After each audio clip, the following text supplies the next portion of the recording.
Alright people, nearly a year later with the Steam Deck, let me tell you whether you guys should cop or not.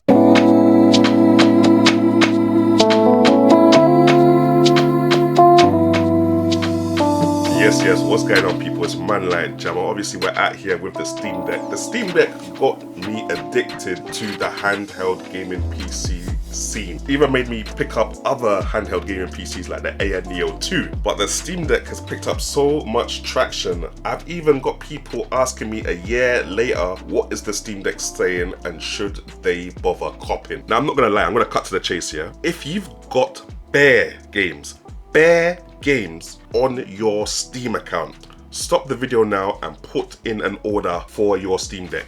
Just do it right now, the 64GB version as well. Guys, if I show you how my dog is trying to be included in the video. Why is he Leo, chill. Leo, look, we're on camera, fam. We're on camera, right? Alright, relax.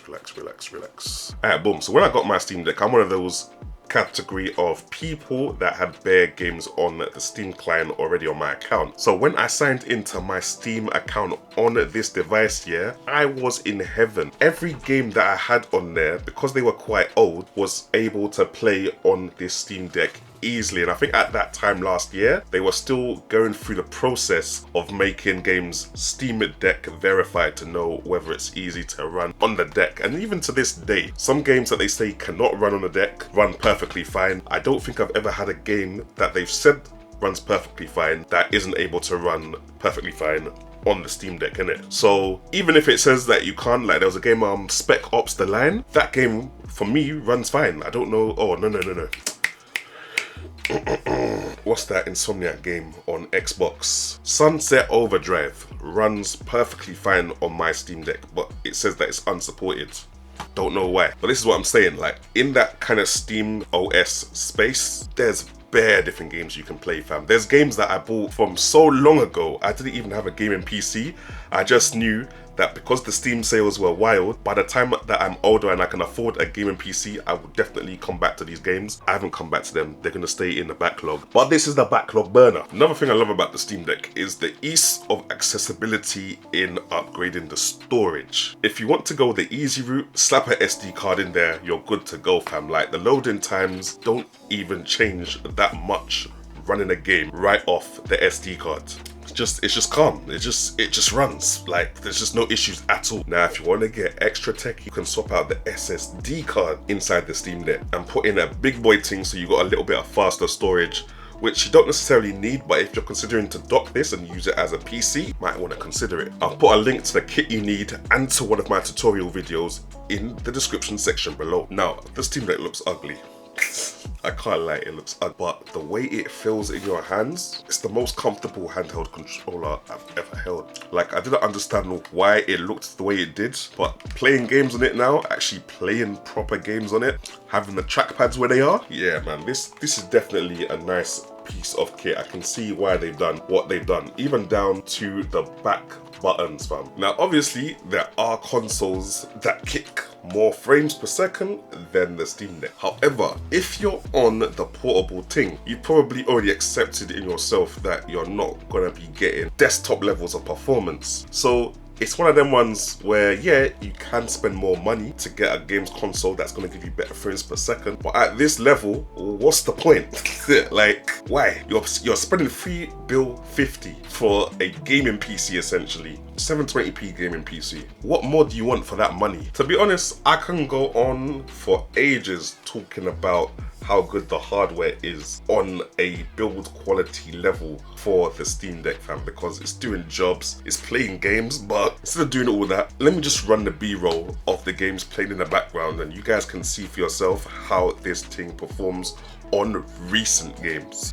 Like honestly, see the Steam Deck here, the way it just bangs out games, like man's even playing a little bit of Dirt 5 now. It's what I always wanted when I was playing the PSP way back in the day, fam. I wanted console quality games on the go, cuz. And you know, a lot of developers have said, oh yeah, we're gonna give you console quality, but this is actually a PC game running on a handheld sized PC. There's no, oh, we're gonna, you know, like with Nintendo back in the day, yeah, you get the PS3 version of Call of Duty, the Xbox version of Call of Duty, they'd all be sick. You get the Nintendo version on the Nintendo Switch or on the GameCube or on the Nintendo Wii, and it would be some dulled down version where they're taking out all the graphics, the game runs at 2 frames per second, and you're like, hold on, this is supposed to be the same game on the other 2 consoles. What's going on, fam? Like, yeah, we're not getting none of that anymore.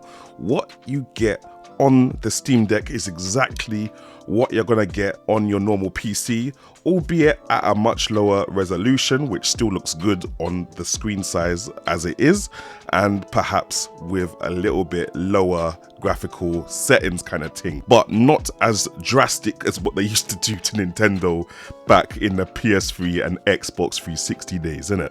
Yeah, man, look, the Steam Deck is just winning. I'm running Sunset Overdrive right now. Can you see how smoothly the game is moving? Bear in mind, this was a game that was run on the Xbox One back in the day, yeah? A whole console that you had to plug into a TV is running handheld, portable right now. I'm gassed. You know, man is a gamer, you know, man is a tech. When the two come together, I told you it becomes a problem for me, fam. Too much goodness is happening at one time, you understand? Yeah, man, now it's a wavy little machine, especially the price, bro. $350, yeah? Okay, it's more than a Nintendo Switch, yeah? Even an OLED Switch, it's more than an Xbox Series S. However, look at all the games that you can play on this thing, yeah? Steam have got the OS on lock, fam. They've got that gaming console experience where you don't even have to touch the screen, you're just using it like you would use a normal Xbox and PlayStation. Fam, I can go on and on, but let me just tell you, you cannot get a gaming console at this performance level for the price that Steam are giving this Steam Deck out at. Yeah, you cannot do it. Obviously, you can get a Nintendo Switch and you've got all the first-party Nintendo games, but any other game that's not Nintendo, you're running into performance issues more or less if it's not a easy to play 2D title kind of thing, innit? With this, you're killing everything. If you're on the illegality kind of thing, yeah, you can get them first party Nintendo games, do a little emulation situation. You done know, they done know, wink, wink, wink, wink. Obviously, we don't do that here. But if you was, this is the console to do it on. Not to mention, guys, obviously, if you want to plug this into the TV, you've got USB-C to HDMI options, you've got USB-C to DisplayPort options. It's a PC, innit?